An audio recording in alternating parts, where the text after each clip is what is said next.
Hi, my name is Rob Scott from UC Today, bringing you the latest news and conversation from the unified communications and collaboration space.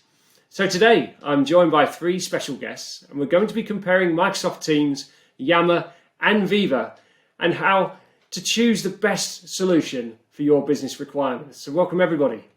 Hey, Rob. Hey. Hi there.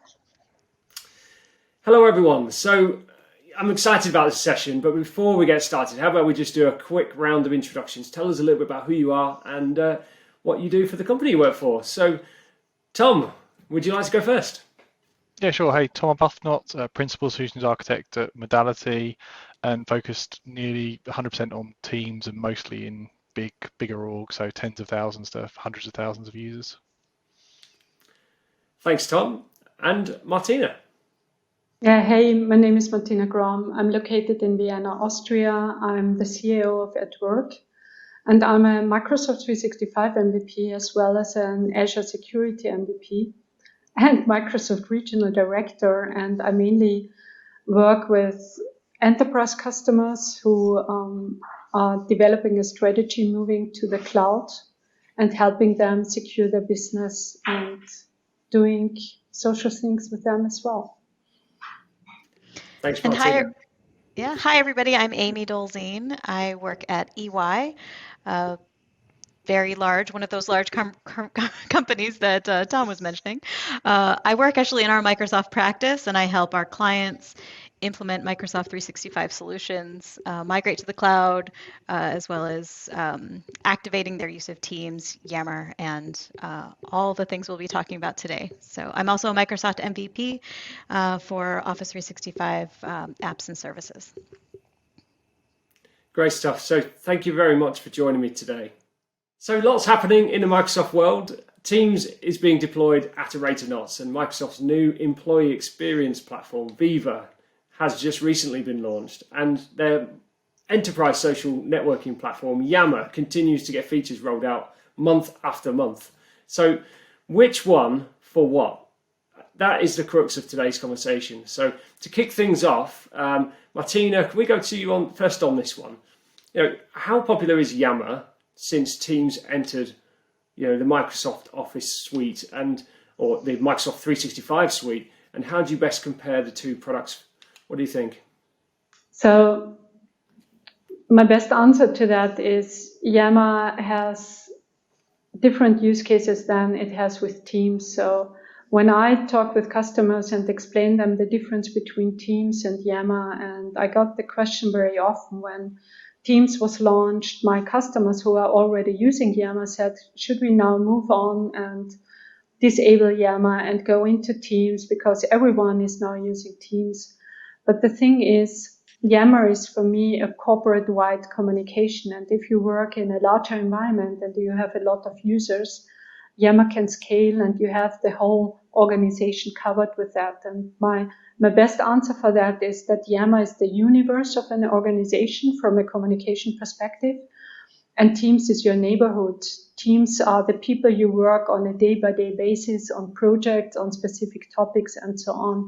And with that little guideline, you can help yourself find the differences between the two tools. Thanks. That's a good analogy. I like the universe and neighborhood thing. Yeah, it's a good way to put it. Amy, what would you say? I agree 100% with Martina. The use cases are different for Teams and Yammer. I love to use Yammer to interact on a wider topic with people that I might not even know. If I need to know an answer to something and the group of people I normally work with I know they don't know the answer, I can reach out on Yammer to hundreds of thousands of people across the organization at once, and somebody inevitably will help me find the answer. Somebody I've never known, never met, would never see because we're in two different continents and two different time zones. So that ability to reach out and ask for an answer to something that I don't know is amazing. Of course, I can do that in Teams too, to the small group of people. There might be somebody within my network that knows that, but when I know that my team doesn't know, I can reach out to a larger organization. Thanks, Amy. What do you think, Tom? Yeah, I agree again. It's rare all of us agree, but 100%. The only thing I would add as well is Teams and Yammer are both better if they're used together, in the sense of Yammer becomes the whole org talking, and it becomes a giant knowledge repository, kind of, because all your questions have been answered, and that you can go and search there. You can't really search across every single team because it's not designed like that. It's designed for projects, and projects go away when they're finished, whereas Yammer becomes this permanent kind of ad hoc knowledge base of experts answering questions and things. So it's not just about the immediate response, it's about the knowledge base and the community you build up in Yammer. Can you actually call people in Yammer though? Can you make a phone call like you can in Teams? Can you set a meeting up?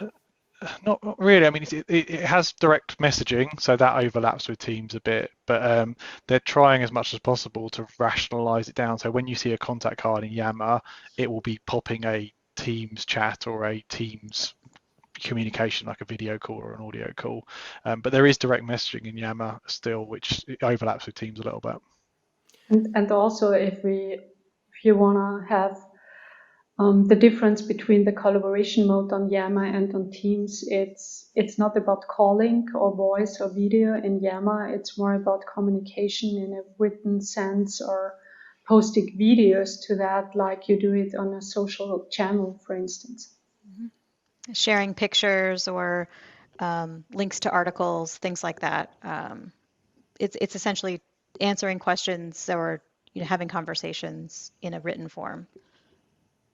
Yeah, so it's essentially dare I say, a Facebook for business. It's with social networking, but for the enterprise world. social network, definitely. And I think the workplace Facebook has validated that. Mm-hmm. Sorry, say again, Martina. It was called Enterprise Social in the beginning, where I said, okay, I want an enterprise social network in my organization, and this is also a valid point. You can use it for that.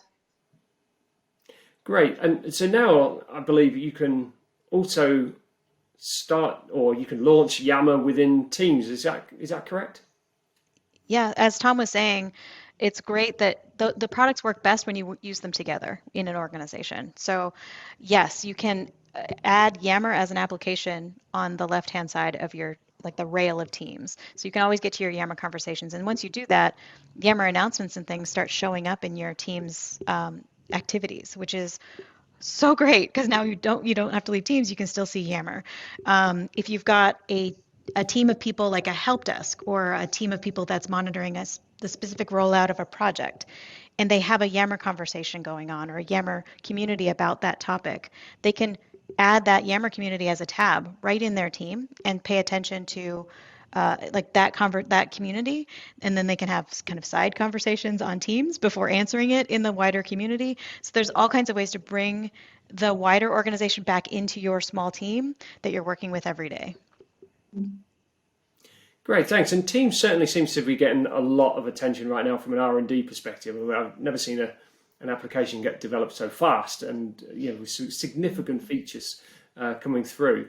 But so what does that mean for Yammer? I mean, going forward, Tom, do you want to take that one first? Yeah, I think you can see Microsoft aren't quitting on Yammer. So like the obvious conversation is quite often Teams versus Yammer, but as we say, they're different use cases. And we'll go on to talk about Viva. You can see Microsoft chose Yammer to be part of the Viva connection story because it's about whole org integration. So I think with things like the app in Teams for Yammer and Viva, Microsoft are trying to reinforce there is a use case for the Yammer style and there is a use case for the Team style. They're not the same thing. Got it. So I think you'll start to see some of the ways that Yammer handles conversations, or the kinds of elements that are within Yammer. You might start to see some of those things move their way into Yammer as well. Into Teams, and what's best of what may appear in both, because there's some really great development happening in both applications. And again, they work best together. So the more that they behave, or the more that the interface is similar, the better off everybody is. So I think over time, you might start to see some of that happening. And yes, Teams has been developed, and I've also never seen anything developed quite so quickly and be so functional. But Yammer has never stopped its development. I mean, they are adding features all the time, the ability to have like a question and like a different question feature and a praise feature, and you can see the different looks and feels, and you can bring a Yammer conversation into any application or into a SharePoint site. I mean, all of that stuff is just that's never stopped, and I think you're just going to see more and more development on both sides. Great. And Martina, just what's your perspective? And I'd like to ask as well, are you seeing a kind of slowdown in the adoption of Yammer since Teams, or is it roughly the same, do you think? So what I see, it's going in both directions. If you have a fully adopted customer who is using Yammer since a couple of years, they have the difficulty starting with Teams. And it also goes the other way around. I have a customer who fully started with Teams and they did everything in Teams, but it's a huge company. They have 30,000 users. And then they said, okay, it's not enough from a communication perspective. We need to use Yammer. And the interesting learning we had after that is that people, due to the time they spent with Teams, they learned how to do better in Yammer. And this was kind of an experience because they said, yeah, we have 15,000 users in Teams and we have 22,000 teams. That's not about right. And then it was like a fresh start in Yammer. And they said they see the benefit of both sides. But this takes a while. If you start both immediately at the same time, it might get harder for users to understand because in the beginning, both is a communication tool. Yeah, it certainly is interesting. So the way you've explained it actually makes perfect sense. And I love, just go back to that analogy that you used, Martina, around kind of maintaining communities or neighborhoods, tight communities that are working on projects, and then looking at maybe Yammer as more of a kind of universal, social networking site for your whole, enterprise. So that's really good. And obviously Teams has a lot more kind of communication, collaboration features baked into it because it is meant to be that way.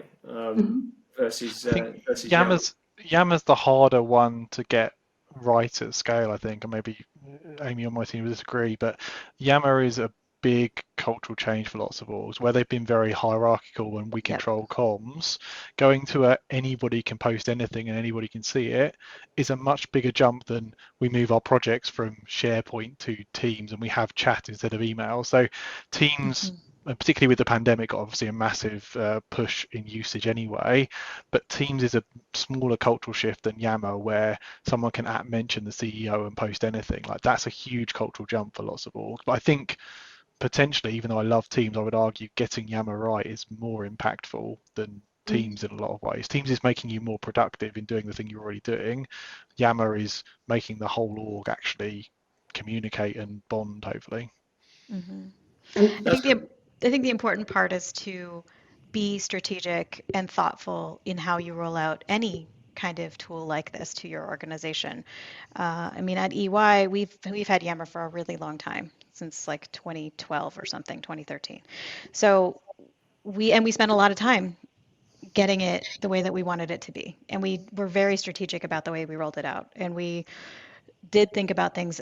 We created ideas of like an official kind of community so that we knew that all the conversations about that topic would go into an official community, and like that is something that we were very thoughtful and very mindful of, and when I'm advising clients to do the same is that you need to be strategic and mindful of how you're going to roll these things out so that you help your users find their way without being frustrated or confused, and help them see how they can improve their work lives by using Yammer or Teams. But be strategic about it. Think about it.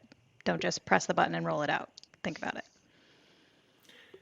And that's a really top bit of advice there, isn't it? Put a plan together. Start with the goal in mind. Okay, so last question I'm going to ask you today, which is the big one, is Enter Viva. So this new so-called employee experience platform that was launched, very, very recently, just a number of weeks ago, I think. I'd like to kind of talk about, first of all, what is it? So Amy, maybe you could give us your perspective on this first. What is Viva, and how should organizations kind of position it in their kind of forward-looking IT strategies? Well, as you said, it's the employee experience platform that Microsoft is rolling out. It is 4 things today, but I assume it will be much more than 4 things in the future. Right now, they've rolled it out as 4 ideas. One is something called Viva Connections, which is essentially a home page, a home site, a intranet that everyone in the organization can see and use. And in that site, you can embed it right into Teams. So on the left-hand rail of Teams, you would see a Viva Connections site right on the left-hand rail, and you could get to your homepage of your intranet right from Teams. They're building all of this, like all 4 of these things will be visible in Teams and across the suite. So it's a platform that can be seen across all these things. So we've got Viva Connections. And in Viva Connections, you can have Yammer conversations because you can embed Yammer right into that. Viva Learning, which is a learning platform, allows organizations to incorporate not just learning courses that they develop on their own, but if they've got Pluralsight and LinkedIn Learning and whatever learning platforms they use, they can incorporate it all into one app so that when you're in Teams and you want to ask your friend to go take this training, you can find that training, go to the Viva Learning app and add the training right into your Teams conversation. Viva Topics is something that requires a lot of thinking. It's a knowledge management, it's allowing for knowledge management. So where your organization has interest, has a specific topic about a new project or something, and it's got a code name. If you turn on Topics and you do it carefully and you follow the instructions and you've got the right licensing, it will go out and it will search the organization to find information about that. Who are the experts in that topic? Who is talking about that topic? What are the documents around that topic? And when you mouse over that, when you've typed it into a Teams chat or in an email, when you mouse over it, a topic card will come up with the people's information, with the people who do that, the conversations they're having, the documents that they have used. That will come up around Viva Topics. And then Viva Insights is it's like your My Analytics. If you use My Analytics in Microsoft 365 today, it allows you to see who are the people you most talk with, what can you set focus time so that you block hours of your time on your calendar to do new things or do specific things. It provides you insights on the way that you collaborate, who you collaborate with, how often you have meetings outside of your office hours, etc. And that's another thing that will get built right into the left-hand rail of Teams. You could do it today. You can go to your Teams, you can add insights, and you can start to experience Viva Insights right in Teams. That's just 4 things, and it will end up being much more. It's about improving the employee experience across what they do every day. So they have one single pane of glass to do the things that they do instead of trying to go to 17 different applications to get something done. They're going to bring it all into one. And that platform will be Teams. You'll be able to have those experiences across all 4 of those things, and more to come. I'm sure I've missed other things, but that was a pretty amazing summary. You just summarized about 8 hours of content into 2 minutes. Yeah, you did a pretty good job there. Martina, over to you for this one. I mean, from your perspective, we've just had a great definition, but what overlapping features do you see straight off the bat? I will describe it not from an overlapping feature set, because Viva is built on top of the other services. Mm-hmm. And this was kind of a smart decision for Microsoft, that they said, okay, we have all those awesome services already in Microsoft 365, and we have a couple of customers who want employee experience or employee apps. How can we do that with the tools we have? And this is kind of, Viva comes on top of that. So you have Viva as a service, which kind of collects all the information you have in My Analytics, in Learning, in SharePoint Portal, and so on into one space, and probably again into one app where I said I have Viva connections and everything I need is here. And the other part I like a lot around the employee experience is that many organizations look at frontline workers, remote workers, or people who are not information workers, so blue collar or whatever you might call them. And you can integrate that persons into your organization and give them an employee app where they said, okay, where do I find news? Where do I find my HR data and so on? So it's a great addition.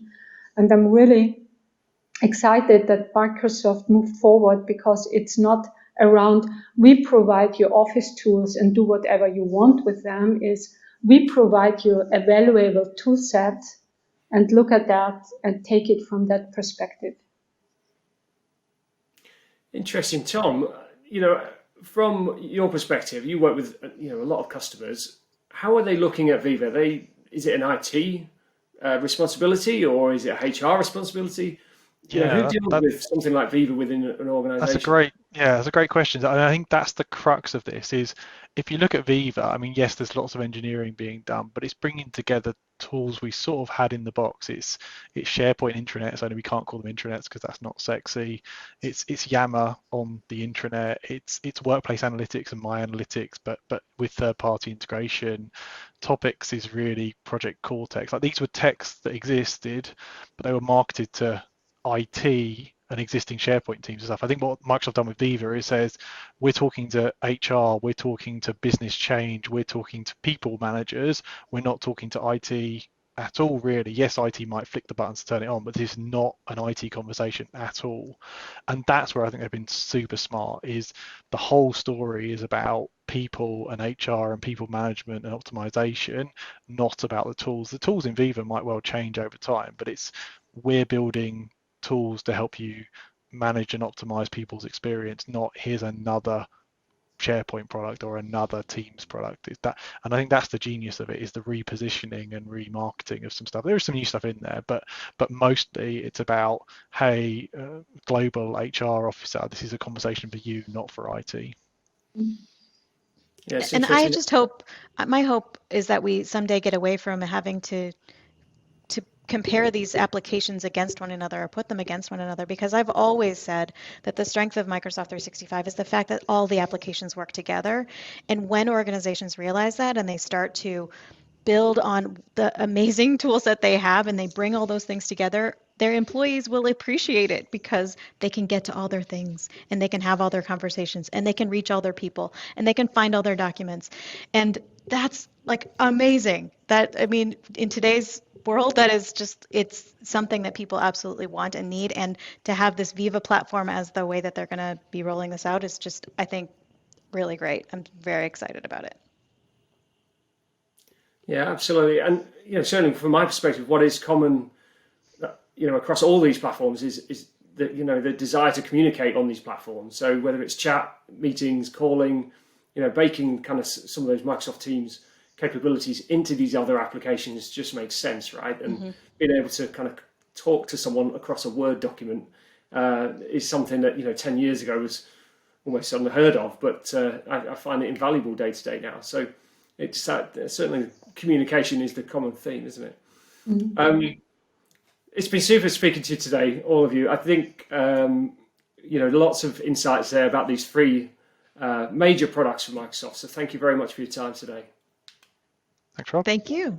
Thank you so much. Great to see you all. Hope to see you in person someday. Yeah, someday. Soon, hopefully. Yes. And that's it from us. So if you've enjoyed today's session, please subscribe to UC Today News and give this video a quick share on social, as it's always appreciated. And if you're a Microsoft fan and want to be part of the conversation, you can join us using the UC News hashtag on LinkedIn, Twitter, and Facebook.